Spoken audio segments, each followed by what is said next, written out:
sesungguhnya pada diri manusia itu terbagi kepada 3/3 bagian. Berarti sepertiga, sepertiga, sepertiga. Ternyata kata Luqmanul Hakim, Bapak Ibu sekalian, saya, Bapak Ibu, diri kita ini bukan milik kita seutuhnya. Ini dibagi kepada 3 bagian. Wasulusun lillah, sepertiga buat Allah. Wasulusun lidudi, sepertiganya buat belatung. Ayo. Wasulusun linafsi, barulah sepertiganya doang itu baru buat diri kita. Jadi sepertiga buat Allah, sepertiga buat belatung, sepertiga doang yang buat kita ternyata dari diri kita ini. Ditanya sama anaknya, ayah, yang sepertiga buat Allah itu apa? Wa ammal ladzi huwa sulusun lillahi faruhuhu. Kata Luqman, anakku, dalam diri manusia itu yang sepertiga buat Allah itu apa? Kata beliau, faruhuhu adalah ruh daripada yang ada di dalam diri manusia itu. Jadi ruh yang ada di dalam diri kita ini bukan milik kita. Ruh yang ada di dalam diri kita ini adalah titipan Allah, dulu dititipkan ketika kita berumur 4 bulan di dalam kandungan ibu kita masing-masing. Dan ruh ini suci. Dalam keadaan suci Allah titipkan ruh ini dalam kandungan selama ketika manusia berumur 4 bulan. Dititipkan ruh itu di dalam diri kita. Makanya kita hari ini menjadi mulia. Dan Allah akan mengambil roh ini dari jasad kita bagi mereka-mereka yang hanya mampu menjaga kesucian roh ini. Mereka-mereka yang hanya senantiasa mentauhidkan Allah, mereka-mereka yang senantiasa menghindari dosa-dosa. Maka orang-orang yang mampu menjaga roh ini nanti akhir ajalnya Allah berikan penghargaan setinggi-tingginya lewat ucapan, ya ayyatuhan nafsul mutmainnah irji'i ila rabbiki radiyatan mardiyah fadkhuli fi ibadi wadkhuli jannati. Tuh, ini bagi orang-orang hamba Allah yang berhasil menjaga kesucian ruh, titipan ruh ini. Nanti ketika kita mati, Allah berikan penghargaan setinggi-tingginya dengan ucapan yang tadi. Apa itu tadi? Duhai hambaku, duhai jiwa yang tenang, duhai jiwa yang bersih, yang suci, keluarlah engkau, pergilah engkau bersama hamba-hambaku yang soleh, dan juga masuklah ke dalam surgaku. Subhanallah, malaikat-malaikat Allah pun diperintahkan Allah dalam memisahkan ruh daripada jasad yang suci dengan lembut sekali sampai nggak terasa sakaratul mautnya.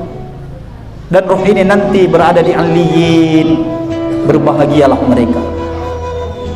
Tapi sebaliknya, Bapak Ibu sekalian, andaikan kita tidak berhasil menjaga titipan ini, tidak mampu menjaga kesucian roh ini, maka apa yang terjadi? Akhir hayat daripada hamba itu Allah apakan? Allah hinakan hamba itu sehina-hinanya dengan ucapan apa? Ya ayyatuhan nafsul khabisah, duhai jiwa yang kotor, duhai jiwa yang sering bermaksiat, duhai jiwa yang sering berbohong, duhai jiwa yang sering meninggalkan sholat, duhai jiwa yang sering melalaikan perintah Allah, irji'i, perginya kemana? Ila jahannam wa azabun alim. Na'udzubillah. Maka orang-orang yang tidak mampu menjaga kesucian rohnya nanti akhir hayatnya Allah perintahkan malaikatnya memisahkan ruh daripada jasad dengan cara yang sangat kasar. Dibetuk itu orang. Masya Allah. Nah, jadi nasihat ini perlu kita perhatikan, bahwa ruh yang ada di dalam diri kita ini bukan milik kita, ini titipan yang Allah titipkan kepada kita, dijaga datu, ya. Kemudian Luqmanul Hakim meneruskan, wa ammal ladzi huwa lidudi, fajismuhu. Duhai anakku, mau tahu yang sepertiganya buat siapa? Apa yang buat lalat, buat belatung tadi? Maka ada pun sepertiganya yang buat belatung itu apa dari diri kita ini?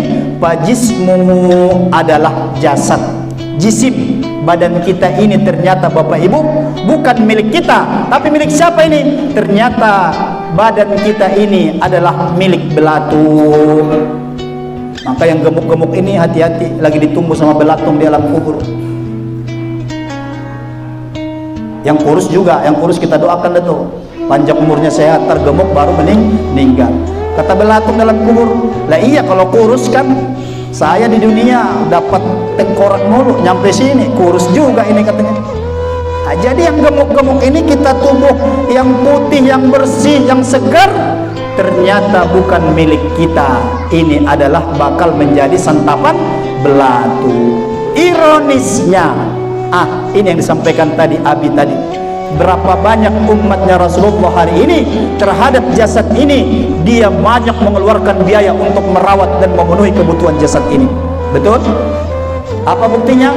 Lihat no restoran. Restoran berjejer, tumbuh seperti jamur di musim hujan. Mulai dari yang sekali makan 100.000 sampai katanya sampai juta-jutaan tuh. Untuk apa itu? Untuk memenuhi jasad badan kita ini. Orang sekarang kalau yang namanya untuk makan, jalan-jalan ke Pakansari kagak pakai mikir ngeluarin duit dari dompet. Benar? Benar apa benar? Orang kalau ke Pakansari makan siput kagak mikirin itu, begitu keluar bonnya berapa mbak? 500.000. Enggak ada sayang-sayangnya dalam hati kita. Kenapa? Karena orang berpikir ya ini kan buat saya, buat tubuh saya, supaya saya sehat. Tapi andai kata di hari ini hadir, dia dengarkan nasihat Luqmanul Hakim ini, tubuh yang dirawat yang begitu rapi itu bakal santapan belatung, mungkin dia akan berpikir panjang. Begitu. Coba kalau giliran infak lewat tuh, Masya Allah, mana jumlah uang yang paling kecil di dompetnya itu yang dikeluarin, karena nggak tahu padahal itu yang buat kita. Belum lagi cerita ibu-ibu ini, anak-anak remaja. Coba berapa biaya dihabiskan untuk membeli kosmetik kecantikan. Ibu-ibu ke salon sebulan berapa kali?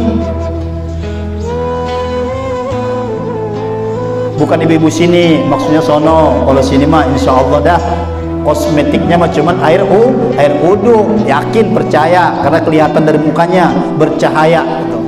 Sampai ke sini cahayanya kelihatan. Tapi kalau yang ibu-ibu yang di sono, Masya Allah, apalagi yang di sana.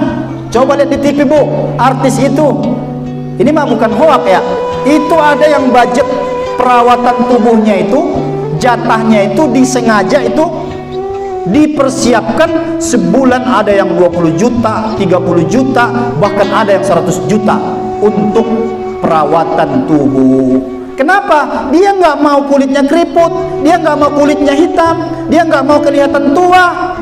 Walaupun sudah tua, ditempel-tempelin aja udah bedak di situ. Padahal udah nggak matching ya. Emang udah tua, nggak bisa lagi, dipaksain aja. 4 lapis, 5 lapis. Itu fitrah manusia. Kenapa dia lakukan itu?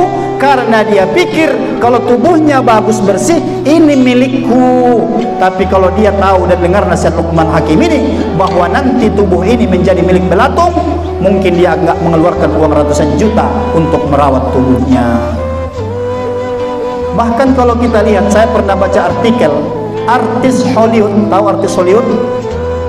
Bagus dah, nggak tahu ya, pokoknya artis Hollywood ya, itu ada yang mengasuransikan senyumnya bu, namanya Julia Robert. Julia Robert itu dia jalan ke asuransi, sampai di sana dibayar. Apa yang mau diasuransikan ini? Orang mah diasuransikan barang ya, barang, mobil, rumah, tanah gitu ya. Dia yang diasuransikan apa tuh? Senyumnya. Senyumnya diasuransikan. Coba bayangkan tuh, kan luar biasa ini dasar. Betapa ketika hamba Allah ini tidak mengetahui tentang hakikat hidup, maka begitulah mereka bersikap dalam hidup ini. Wa ammal ladzi sulusun li nafsihi, kata Luqman, dan ada pun yang sepertiga buat engkau ya anakku, apa itu? Fa'amaluhu, jadi yang ternyata sepertiga itulah milik kita. Apa itu Bapak Ibu? Amal-amal kita itulah yang menjadi milik kita.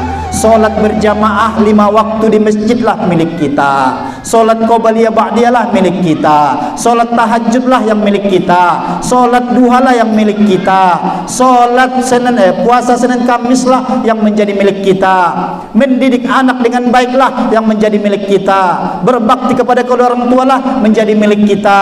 Hormat sama gurulah yang akan menjadi milik kita. Itulah yang akan menjadi milik kita. Kapan? Di dunia ini, di alam barzakh, sampai di hari kiamat nanti. Itulah yang sebenarnya menjadi milik kita. Adapun yang 2/3 tadi, jangan diurusin, itu bukan milik kita.